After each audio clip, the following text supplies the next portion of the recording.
Hello, everyone. Hello, boys and girls. How are you? Here we are again in the Volley Talks show in Blood Volleyball Facebook page. Thanks a lot for being here. My name is Alejandro Castillo. I'm streaming from Mexico City. And today, Wednesday, March 10, we have in the episode number 139, thanks a lot, Cassidy Lichtman. A lot of things she has been doing, playing pro in a lot of countries, in USA Volleyball national team, and right now she's playing in the Athletes Unlimited Volleyball League in the US. You know, the pro league that we desire that we can pretty soon be talking about the second season or the third season of the Athletes Unlimited Volleyball. But hello, Cassidy, how are you? You are in Dallas, right? Hello, yes, I'm good. I am in Dallas right now. It's where we're playing the Athletes Unlimited season. Great. Are you playing this season in a bubble? Yeah, it's mostly a bubble. We're only really allowed in the hotel and the gym, and we can go outside, but not around people. So we have to order in all of our groceries and all of that. So there are a few people we call it a shield because there are a few people coming in and out. It's not a whole bubble. But for the most part, yeah, it's just us. Okay, well, we'll talk a little more about Athletes Unlimited Volleyball in the show. But well, thanks again, Cassidy, for being here. In this episode 139, we are very close to reach 150. Yeah, amazing.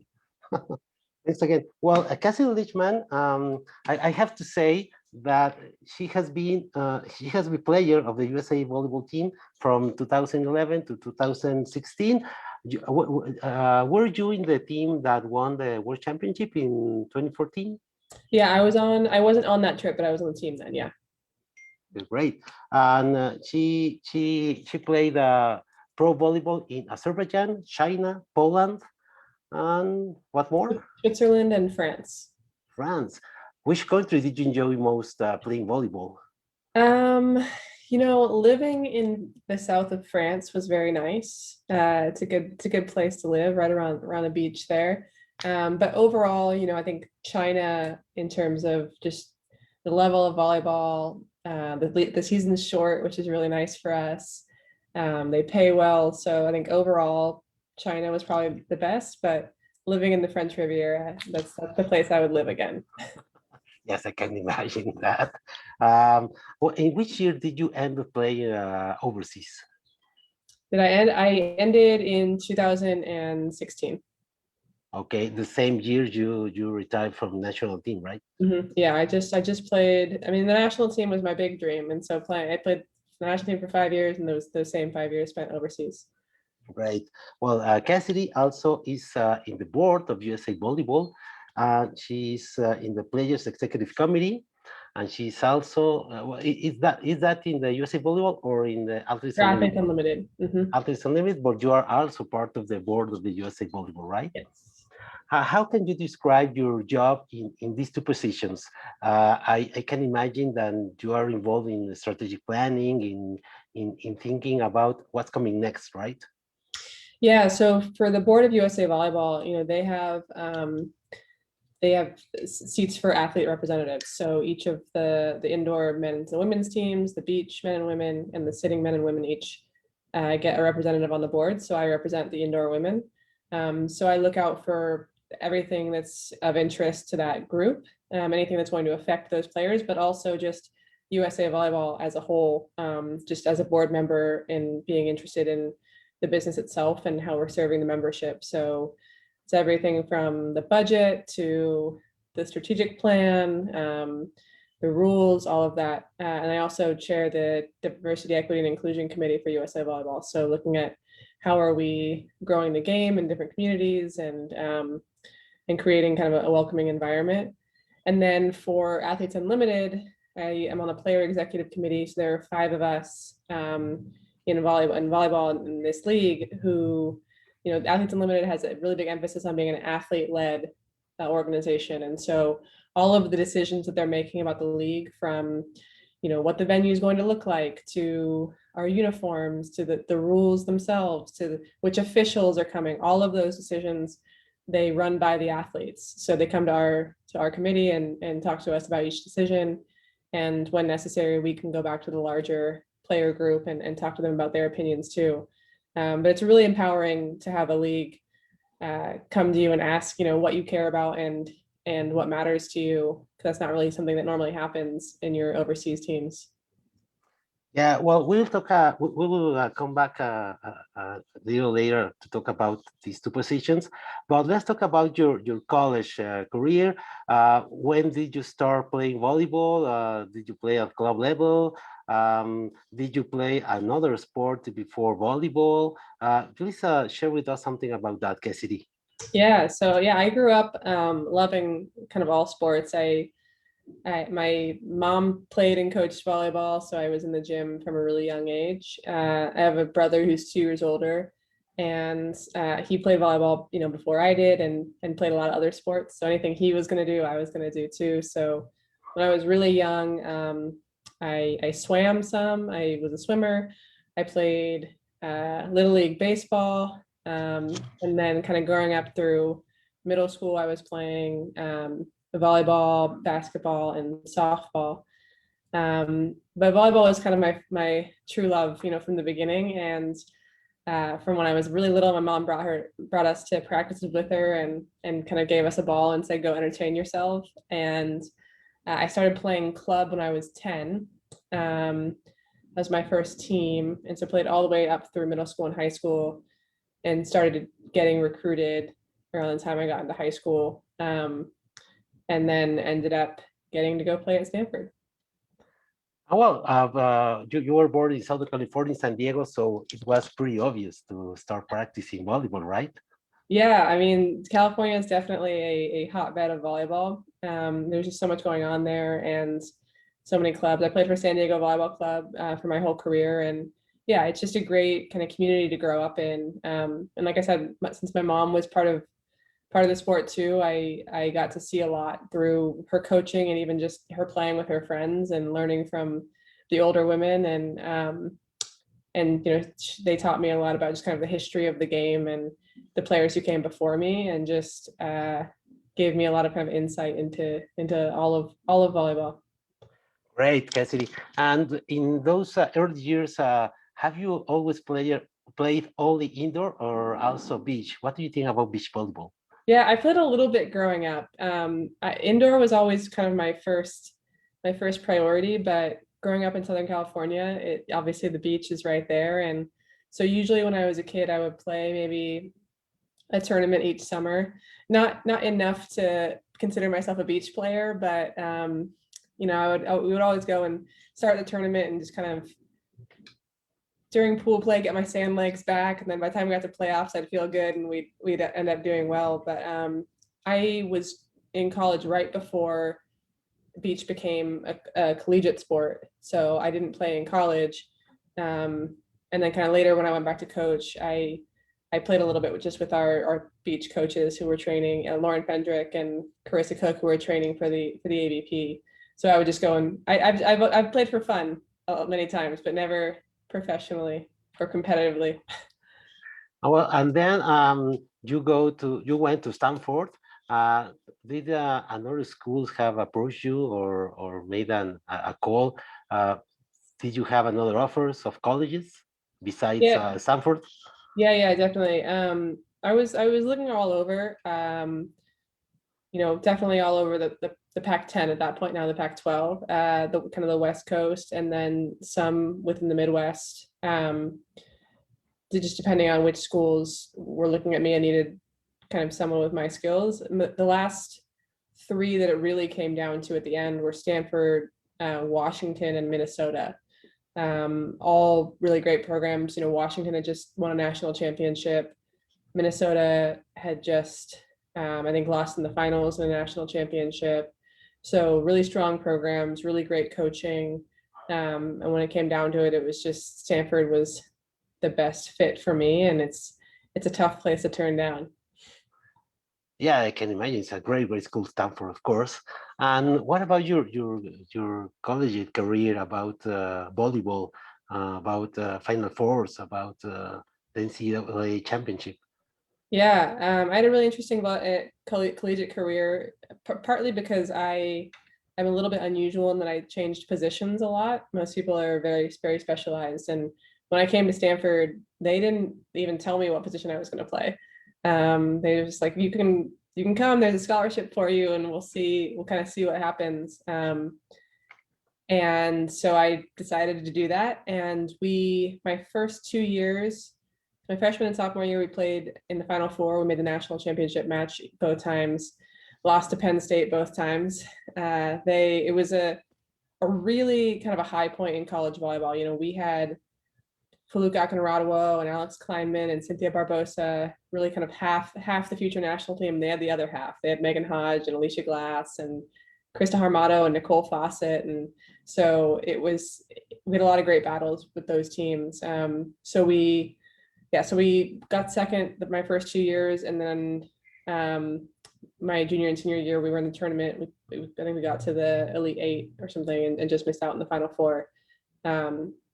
And so my freshman year, I was mostly a defensive specialist. My sophomore year, I was a setter. My junior year, I hit outside and set a little bit. And then my senior year, I set and hit on the right side. Oh, right. So you played almost all positions. Did all of it. You're all around player, of course. Mm-hmm. Hey, Cassidy, and talking about Stanford, let me make a pause. What about this rumor that the program in Stanford of volleyball is shutting down? I don't think it's shutting down. I think they've had a lot of issues during COVID. The men's team is potentially going away. Stanford announced that this past year. We're trying to figure out how to save that program and the other sports programs that they've decided to cut. The women's team, you know, has had such a storied history, and that's not going anywhere. But COVID has posed a lot of problems, in part because it's a very strict county to be in, and so during the preseason, I know they had trouble training at Stanford, and they've had some problems with COVID and injuries throughout this season. But I have all the confidence that they'll either come back and finish this season, or come back next season post COVID and be just as strong as always. Yeah, I hope so too, because Stanford has a great tradition in colleges volleyball in US, of course. Yeah. What happened when you finished school? Which were your options? It was in your plans to go overseas to play pro volleyball. What was thinking at that moment, Cassidy? Yeah, I knew I wanted to keep playing. I knew I wanted to try to make it to the national team too. So my senior year, they actually invited a group of graduating seniors during the spring while we were still in school to come train in the national team gym. And I wanted to graduate, so I didn't want to go down there full time. But I ended up working it out so I could go to class, I think Monday, Tuesday, Wednesday, fly down and train Thursday, Friday in the national team gym, and then come back and go to class again. And so it was a little crazy, but that was my first exposure to the national team gym. And then I signed a contract in Poland for my first season. I was actually a setter that first season, then I switched to outside. But I played my first pro season there, and I got put on the Pan American Games team. It was my first national team roster. We sent a really young team to Guadalajara, to Mexico, in the Pan American Games in 2011. So fun. We were not expected to do well at all. We again, a really young roster. We sent our kind of more senior roster to the World Grand Prix. And we ended up doing really well and getting a bronze medal in Guadalajara with, Courtney Thompson and Cynthia Barbosa and Tama Miyashiro and some players who would kind of go on to play in the next quad. And so that was my first real roster. And then after that, I got to come back in 2012 and train during the Olympic year with the national team. And then beyond that, I was just kind of a full member of the squad. Right, and you spent almost 5 to 6 years, right, playing overseas? Yeah. China, Poland, France, and Switzerland, and Azerbaijan. Azerbaijan with the Ravita Baku. No, I was with Lokomotiv. Okay, how was that experience? Because Azerbaijan, I think Azerbaijan is a very, very peculiar It country. is. It is. Yeah. It is interesting. You know, it's six teams all in, or it was six teams at that time, all in Baku. Uh, it's the one place that didn't really have a foreigner rule, so almost everybody's a foreigner, which is interesting. So you're on the team bus, and there's Spanish being spoken, and Italian, and Russian, and had a Korean teammate, and English, and so it was a really interesting experience. They have a lot of money. I think the league was sanctioned by the government, and so there was a lot of money coming into it, so they could get really good players. It was less organized than some of the European leagues. Schedules would change a lot based on whoever wanted that to happen. I don't know. So it wasn't kind of as professional in that sense. But they paid well, and the volleyball level was high. Yeah, right. And once you decide to retire, what happened in this gap between the retiring as a player and right now a athlete and living volleyball? Yeah, a lot happened. So I retired in 2016. I was training with the team. I was one of the last ones cut before Rio. So I didn't get to the Olympics, but I ended up I was still considering going back maybe for one more season in China. And then John Dunning, the Stanford head coach, called me, and he had his assistant, Jason Mansfield, had left and to go coach for another program. And he wanted me to come coach. And I initially wasn't sure, and then figured I didn't know exactly what I wanted to do next. And Stanford would be a nice place to go figure that out. So I went and coached for one season at Stanford. We won a national championship, so that was fun. And then I decided I wanted to go kind of see what happens outside of gyms in the world, outside of volleyball. And I ended up moving to Washington, D.C. I worked for a company that had nothing to do with sports. There's a woman named Megan Smith who she previously had been the chief technology officer of the United States under President Obama. And she had started a company that did a lot of different things, but all projects kind of around inclusion and economic opportunity. So we worked with everybody from the United Nations to Native America to Hollywood. And my job was kind of to help coordinate across all of those projects. So I did that for about a year and a half, and then moved back to California and started my own nonprofit, Path. Oh yeah, of course. I want to talk about that because I have read a lot about PAT. It's your organization. You founded you founded PAT, and please share with us something about that because I think it's really, really exciting. Yeah, thanks. So in the course of the work that I was doing before, what I really got interested in was kind of what's the long game. Coming out of volleyball in 2016, 2017, in our country, I think, but also in the world, like it was a very divisive time. There were a lot of kind of issues, and what I started thinking about was kind of how are we preparing kids better to interact with each other, to understand people who are different than them, to understand their own place in the world, and become kind of confident adults, regardless of whether or not they stay in sports. And the sports world just seemed like the perfect place to do that, because we all have always said that sports teach life skills. So what I wanted to do was really take the voices and experiences and the lessons that the elite athletes and coaches who have made it to the top have learned, and to help kind of spread those throughout the youth athlete community, and to give coaches and parents and kids some tools around how do we develop real skills around things like empathy and equity and empowerment, and not only kind of understand those values, but how to implement them, how to actually use them and get better at them in our day-to-day lives. And what do you think has been your biggest challenges doing this job?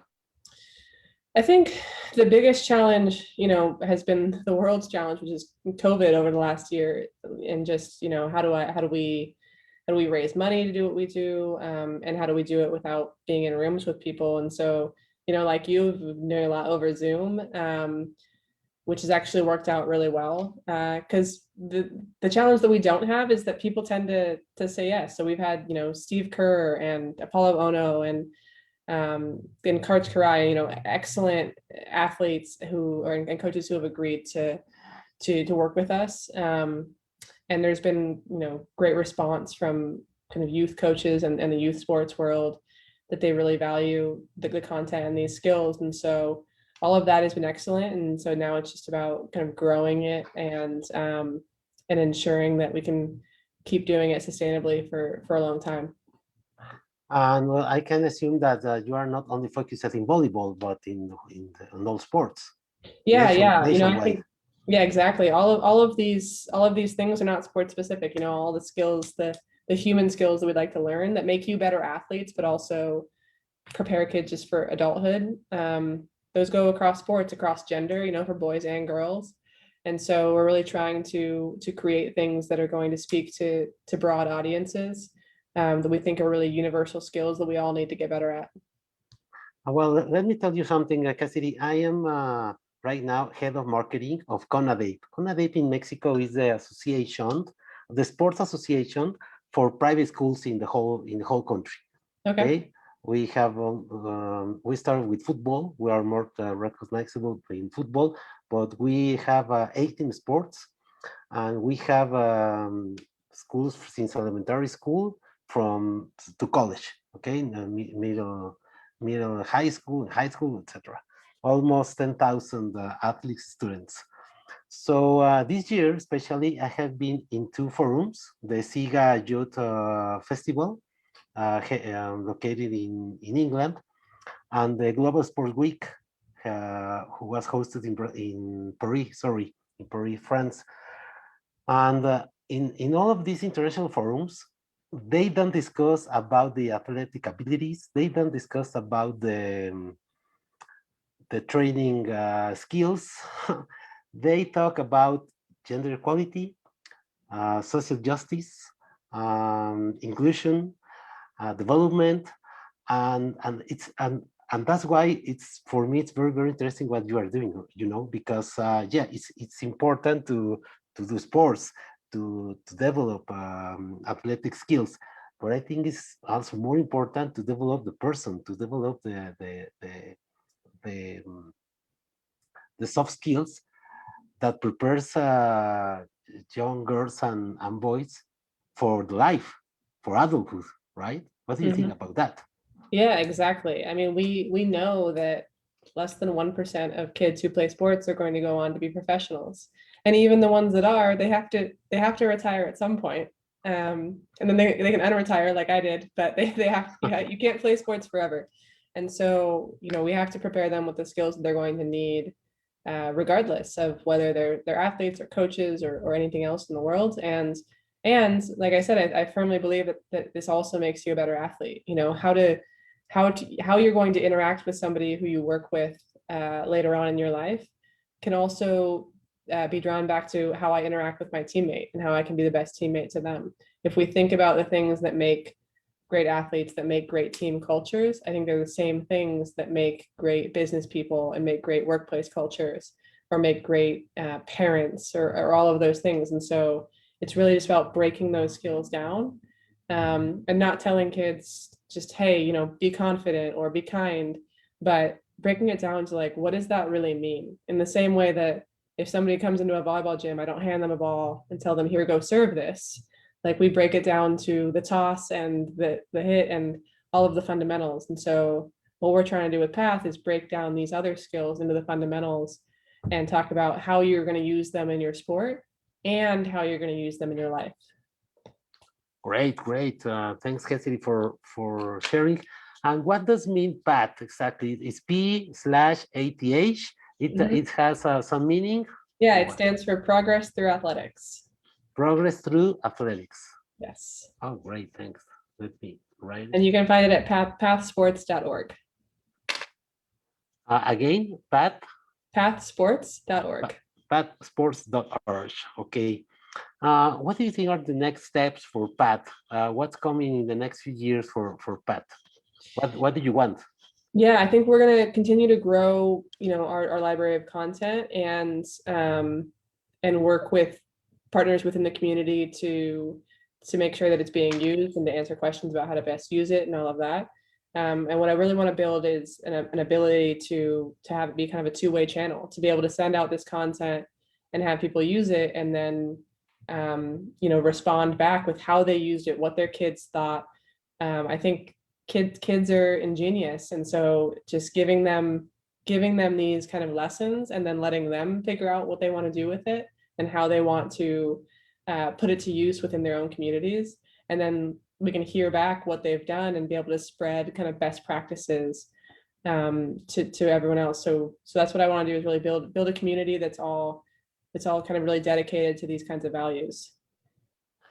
Which other athletes, well, you mentioned Antonono, mentioned Karshki Rai, which other athletes do you think may be interested in joining Pat?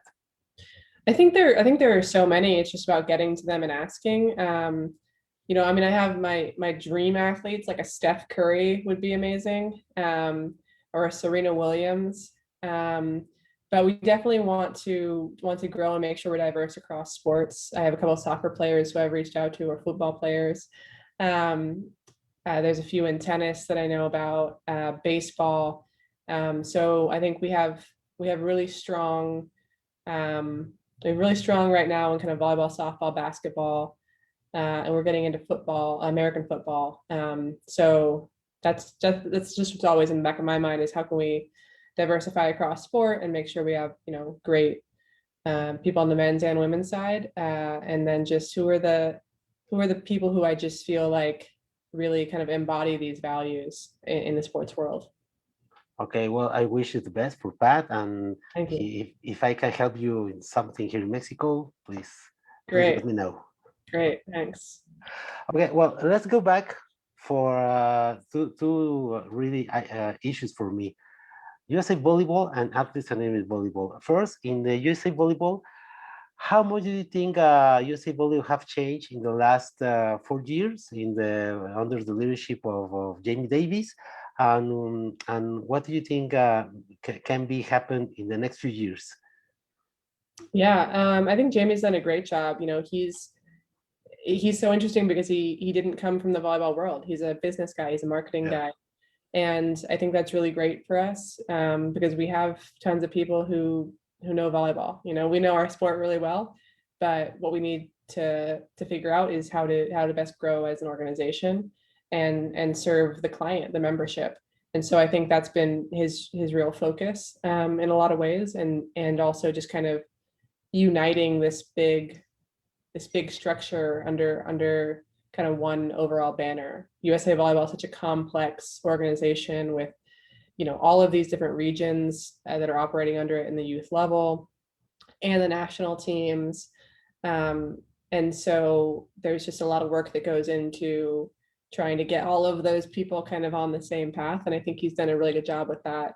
And, putting the organization in a position to just survive what ended up being this crisis of the pandemic. There were a lot of national governing bodies across sports that, either didn't survive or were hanging on by a thread. And so we were in a good position coming into COVID, and that's allowed us to kind of get through it. And hopefully now tournaments are starting up again. And now hopefully we're on the way out. But yeah, so I think he's done an excellent job, and the next steps are a lot just about building the brand and making sure everybody knows what USA Volleyball kind of stands for and what it means, and then growing our membership, letting people know what it is that we offer and why it is the national governing body, why it is kind of the biggest thing in our sport. Yeah, right. Well, I have seen in TV and streaming that NCAA is playing right now. But do you think eventually in more regions, volleyball is coming back at club level or a high school level? Yeah, I think they've already started coming back at the club level. I know that there have been tournaments some places have been, like Florida has been going on this whole time. I think they've been holding tournaments for most of the pandemic. And so, yeah, I think there are a lot of places that have started holding it again. There's, maybe California and a couple others who are the most conservative in terms of letting people back into crowds like that. And even there, I think high school is just now starting. So I think definitely as the vaccines get distributed more across the country, I think that's gonna help a lot. And the big thing for us is, can we get to the summer and hold the big championship tournaments? If that's a possibility, then that's a big win, I think. And well, you as a player, as an international level player, how difficult do you think will be the return for competition for athletes?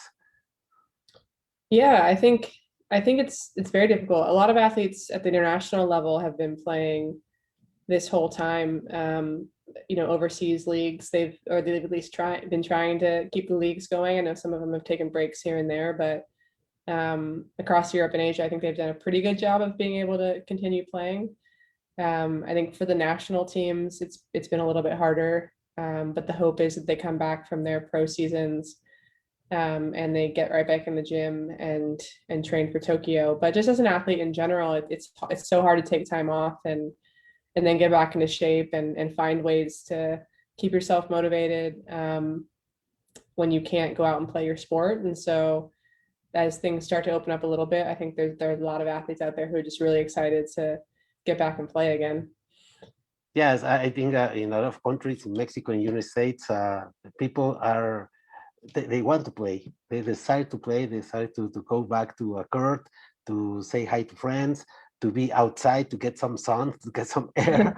But I think it's the same. It's the same in a lot of countries, right?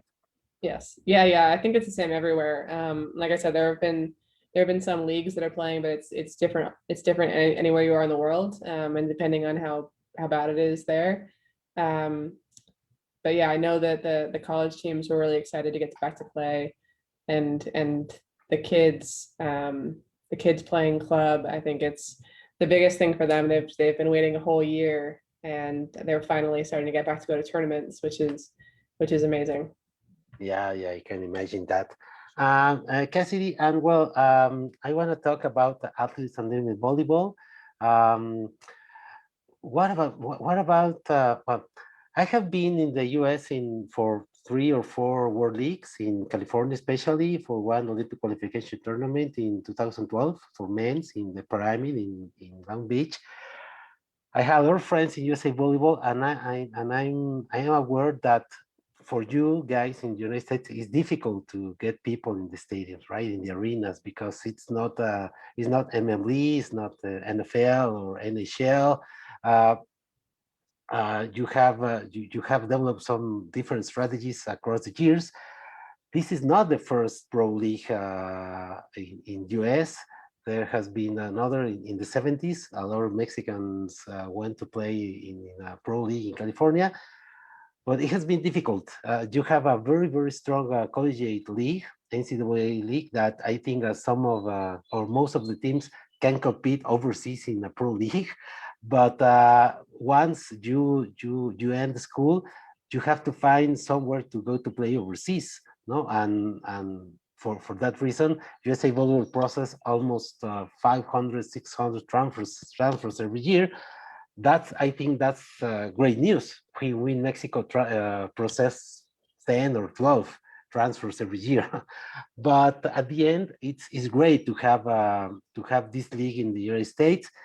I know that Athletes Unlimited has in the past competitions for softball and for lacrosse, Mhm. or is it the future lacrosse? I don't know.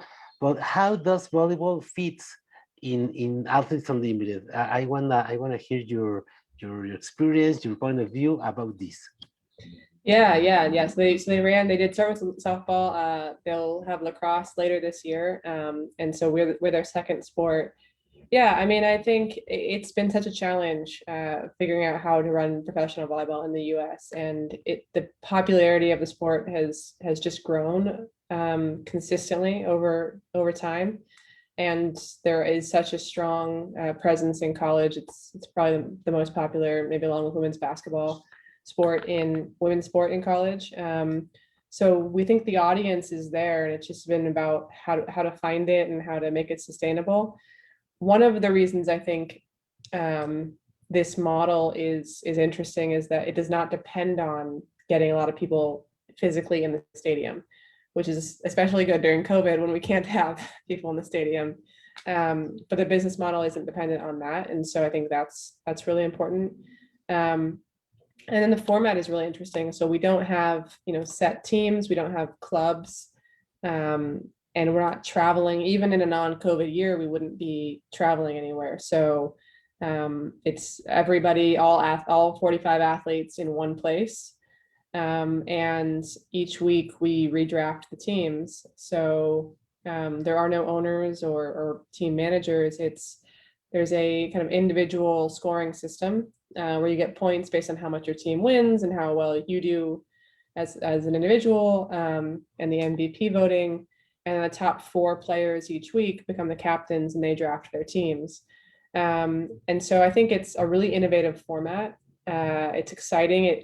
They really took a look at what this kind of generation of fans across sports is thinking about. And what they found is that there's a lot less people who are invested in, their city's team or their rivalries, and there are a lot more people who, thanks probably a lot to social media, are following individual players and are interested in kind of those platforms. And so this model of, you can follow your player week to week and see how they're doing, and they're going to be on new teams, and it keeps it fresh. I think it's just a really different way to think about it. And it's, to me, so far, at least, it's been really exciting to watch. Okay, Cassidy, I know that it was scheduled first to be held in Nashville, then you moved to Dallas. It was about COVID, right? Yeah, the venue that we were going to be in Nashville got kind of taken over for something COVID related, for some services. So we moved to Dallas, which ended up being a really great move for us. If we stay here in the future, then Texas is a really big volleyball kind of area, and so that's great.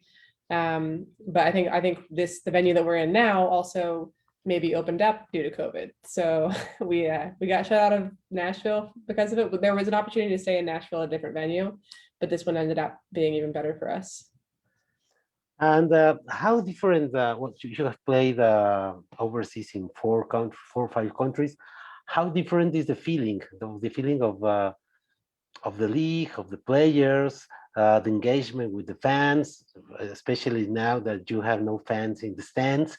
How different do you think it is? How much are you learning? Are you, the management, the players, how much are you learning to get a better second season of Athletes Unlimited Volleyball? Yeah, it's been incredible. I mean, to start just being able to play in the US, even with all the kind of COVID restrictions, it's just so comfortable to be able to play here and, to be able to speak to your teammates in the same language, or, understand your coaches and what's going on. So that's really great. And then I think from, the perspective of the league and the format, we've been just learning as we go in terms of how, what's the best way to draft different players. But at this point in your career, you rarely get a challenge that's brand new. You usually go and kind of do the same thing over and over again. And as much as we love volleyball, like, it's still the same thing. And so this is still volleyball, and it's still the same thing we've always done, but there are these kind of different challenges within it to go, okay, you have a new team this week. How are you going to, connect as quickly as possible and still find that team chemistry and team dynamic, even with a short period of time.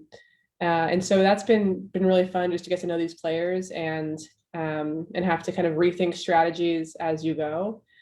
Just as somebody who loves volleyball, to come at it from a different perspective, I think has been really great. And then it's just different in the sense that, the league puts so much emphasis on helping to amplify us and our platforms. And I think that's makes it a really great experience for the fans who get to watch great volleyball, but then also get to know us as people and what we care about and whatever we want to share too. Yeah, and for with the fans, I think it's a different way to watch volleyball because here in Mexico we can watch all the games in Facebook, in Twitch, some in Fox Deportes, and for example, FIVB. I don't know why. Well, yes, I know why, but I won't say that. Even last year, here in Mexico, we weren't able to watch Nations League. So I purchased a VPN so I can watch all of the games. But and well, especially because the proximity of the United States and Mexico, of course, but we can here watch almost all the games.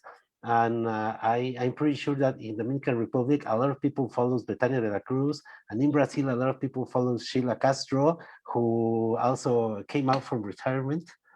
Um, uh, and I'm pretty sure that in the coming next seasons, you will have more big names.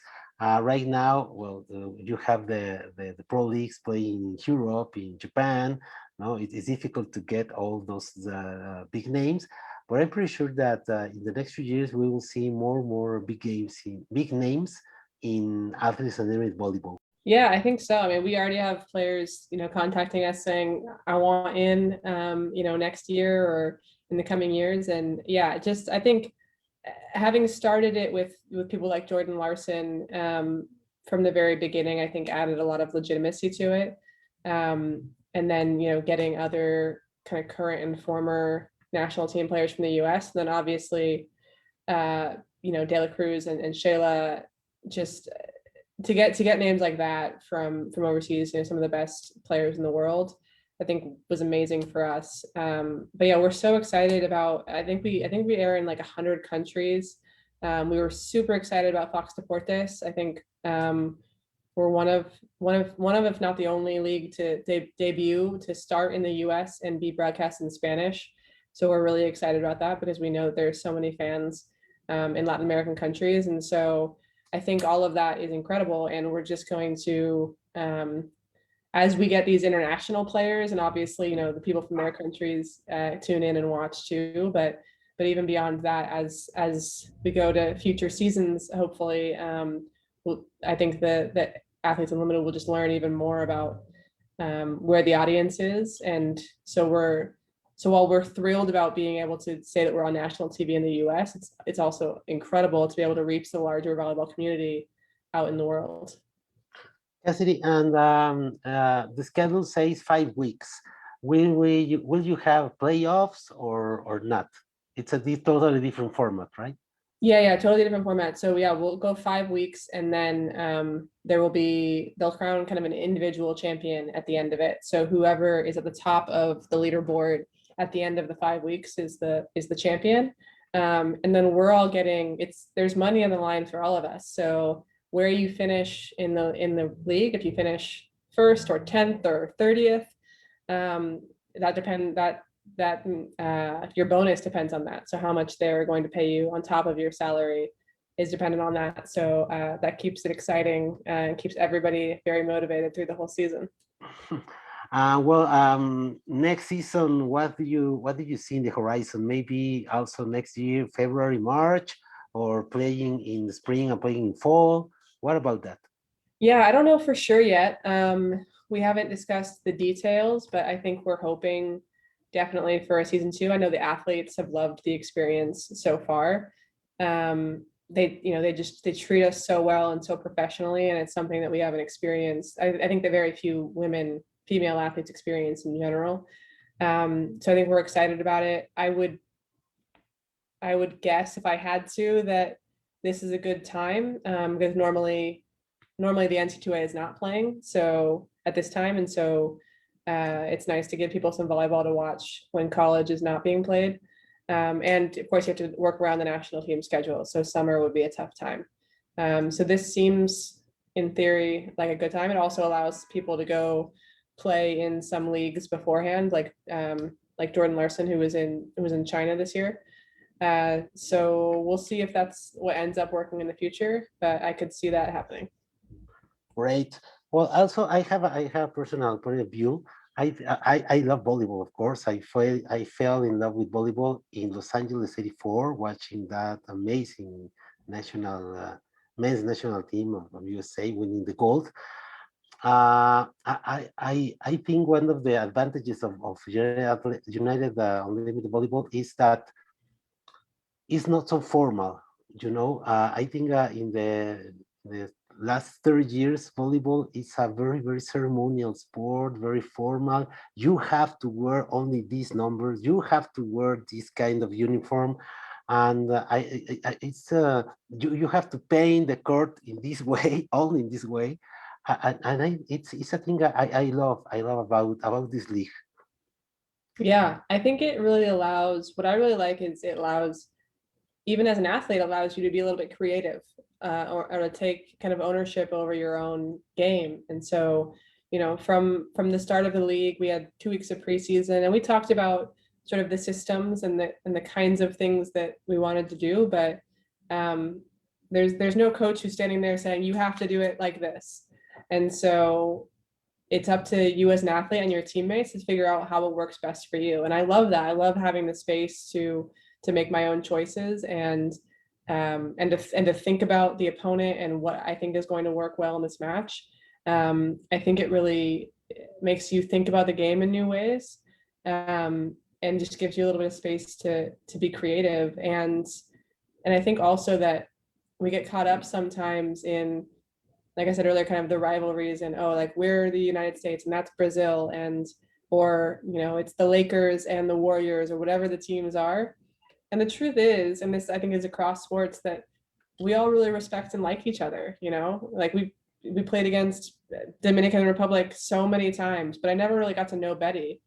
And then when we play on the national team, we all go overseas and we play against each other or with each other on our pro teams overseas. So being in an environment like this, where maybe 1 week I get to play with Shayla, and the next week I get to play with Betty and with Jordan and all these different players, it's such a cool opportunity for us to learn from each other, and to get challenged by playing against them on the other side of the net too. Yeah, that's amazing.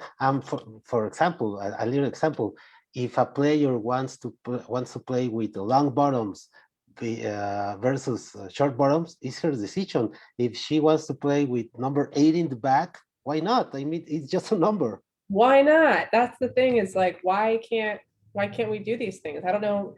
Sometimes there are rules that are important. Like the rules of the game are important. If I, hit the ball out, you need to call it out. That needs to be a point. But whether or not, like, how long my shorts are does not affect anybody else. So why can't it just be that way? Whether I'm number 10 or number 80, it's okay. And I like that Athletes Unlimited is so willing to look at the way that things have been done. And if there's not a good reason for it, they say, okay, we can just change that. Yeah, right. Cassidy, do you think, or is in the horizon also, a men's league in the next 2 or 3 years? Obviously, all of we will love that. It is in the horizon, or just first to make the female league very strong. I could see it. I mean, I know that Athletes Unlimited has talked about it before, and so I could potentially see it happening. Obviously, they want to get these first women's leagues off the ground, and make sure that they're running well. But I would love to have a men's league in the U.S. I think men's volleyball is so popular around the world, and in the United States, for whatever reason, it's just seen as a women's sport. And I think that's, as great as it is that it's popular on the women's side, I think also it does a disservice to us, that it's only seen as a women's sport, to us and the men who play it. And so I think strengthening it on the men's side also strengthens it for us, on the women's side. And so I don't know if it's in the next couple of years, but down the road, I think there's definitely a possibility of seeing a men's team, especially if we can prove that there's an audience that wants to watch volleyball in general here. Yeah, right. Well, I have to say that in last night draft, Cassidy Lichtman was selected first pick overall. It was. That's true. Great, congratulations. You, which team are you playing? I'm I'm the purple team, Team Wannabu with Ebony Wannabu. Okay, great, perfect. Cassidy, we are almost done with this amazing talk. Thanks a lot. I want to ask you. Well, you were born in San Diego. You're a Southern Californian, and I have to ask you this: which Mexican food, real Mexican food, did you love the most? Because I have to tell you that Chipotle is not Mexican food. No, not Chipotle. Yeah, there's some local. I mean, like you said, I'm from San Diego, vivo muy cerca de Mexico, and so there are a lot of kind of small restaurants near us. But the best food was probably some of the staff at my school. My father worked for my high school, and he had some friends who were on the staff, and they would get together and cook like some fish tacos and stuff on maybe like once or twice a year. And that was like the big thing that they would come out and cook. And so that was probably the best, most authentic. But yeah, I'll still go to Chipotle, but if I'm in San Diego, then I got to go to some real Mexican food. Tijuana is very, very close. Well, right now it's closed, but it's very close. Rosarito, Baja, and they have great food. Yes, definitely. It's the biggest thing when I used to go overseas, and I was in Poland and Switzerland, and it was the biggest thing for me that I needed when I came home. I was like, I just need some Mexican food, because the Mexican food everywhere else in the world is not as good as it is in Mexico and in San Diego. Oh yeah, right. Cassidy, I don't know if you are aware that FIVB today, very, very, very early in the morning, announced that right now in Qatar, it's playing the FIVB Beach Volleyball World Tour. We in Mexico in late April and early May, we will have 3 events, 4 stars, back to back, 3 back-to-back 4-star events for the qualification process for Tokyo. That was amazing. Yeah, that's really great. I know that the beach athletes have been, it's just been so hard for them to know, when they'll get to play and how they'll get to qualify. So that's great that they just added those, and always nice and especially for us to be in the same zone as Mexico. And so you're not traveling across many time zones. That's excellent. Yeah, well, right now they're playing Qatar. It's long distance, distance. Well, FIVB told this morning that, for continuing this process, there will be 6 events. The Qatar is the first, then 3 in Cancun, 1 in Sochi in Russia, and 1 in Czech Republic, and that's all. Well, of all those places, I'm sure they're all great, but I would like to be in Cancun the most, probably.